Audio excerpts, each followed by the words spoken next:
At last, Calvin spoke in a dry, unemotional voice, not looking at Meg. "Do you think that he could be dead?" Again, Meg leaped up, and then again Calvin pulled her down. "No, they'd have told us if he were dead.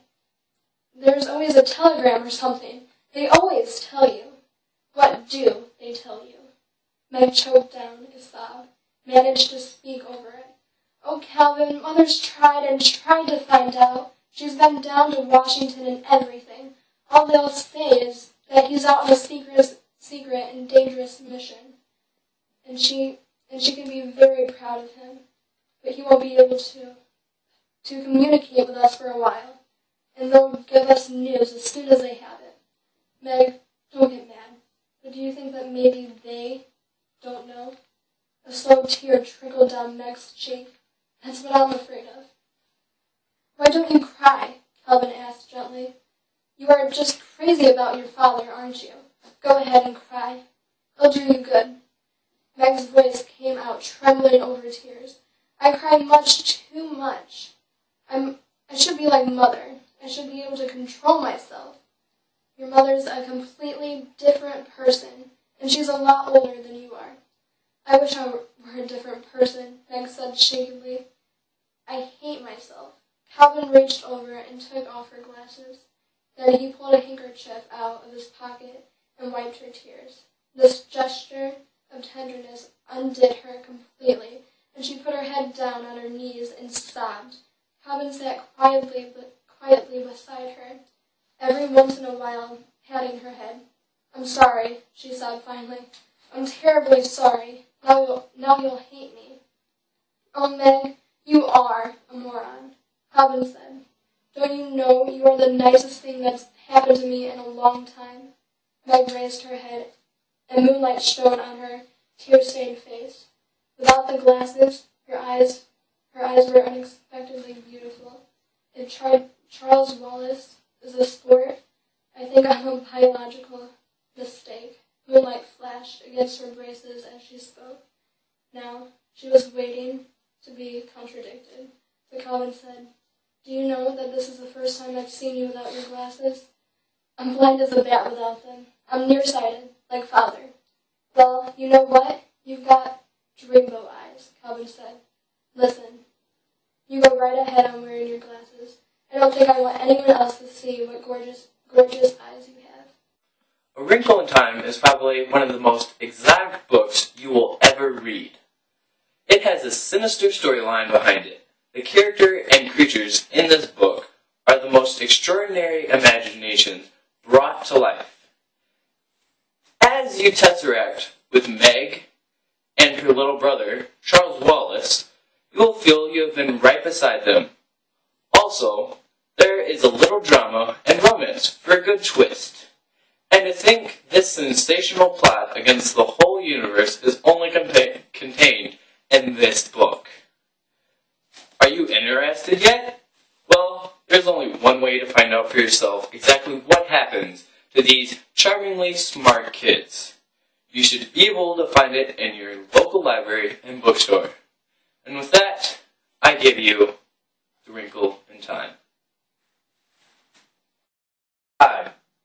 Welcome to Live at 11. I'm Sam Cooney. And I am Olivia Glowacki. In recent news, we have a story of a break-in that might be linked to a case of missing sheets. Last Monday, Miss Buncombe, a wealthy woman of Manhattan, walked into her house to find a strange, cloaked woman stealing sheets off her own bed. When Miss Buncombe called the police, the woman was gone in her bedding. The police have no leads on this woman since the theft. Earlier last night at the Murray residence, an old, cloaked woman, similar to the sheet snatcher, was seen leaving the house in a hurry. Eyewitness accounts from the Murray's neighbors recall hearing a loud commotion of screaming and banging throughout the house. The Murrays have no comment on the situation and are reluctant to speak on the event. We believe the sheet snatcher is of virtually no threat, or she doesn't carry any weapons. We, however, alert all to make precautions in their home security by locking all doors and windows when and when not at home. We also advise all dry cleaners and public laundromats to be wary of any suspicious activity involving bedding materials. We strongly suggest that all owners keep a special watch on these items coming in and going out of their businesses. Today, I had a chance to speak with Miss Buncombe about her encounter. How are you today? I'm doing well, but you know what would make me even better? No, I don't. But I'm sure you're going to tell us.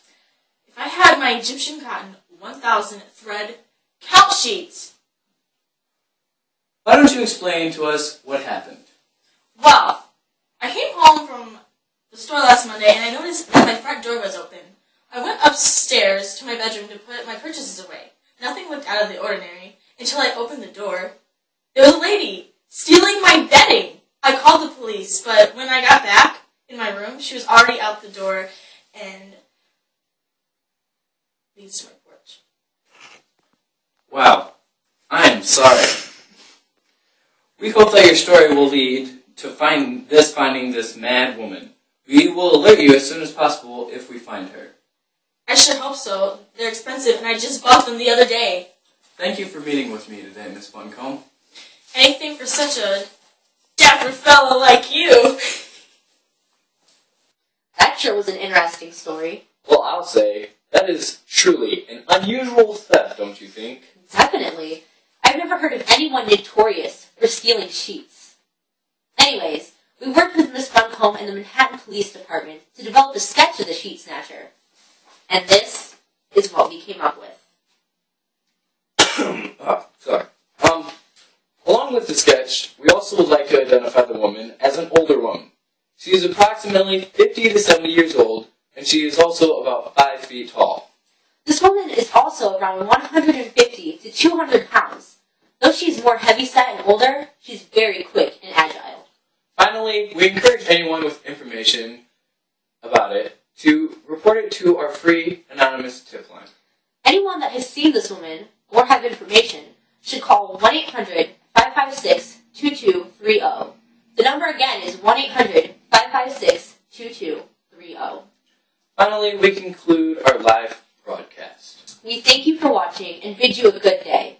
We want you to remember that until this woman is captured, your sheets, linens, and bedding is on the line.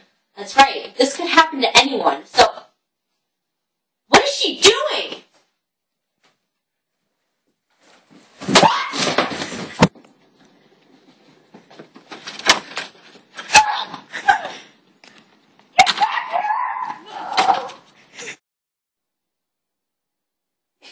They're still going. Well, there you have it. The sheet snatcher does exist. And this can very well happen to anyone. Thank you for watching.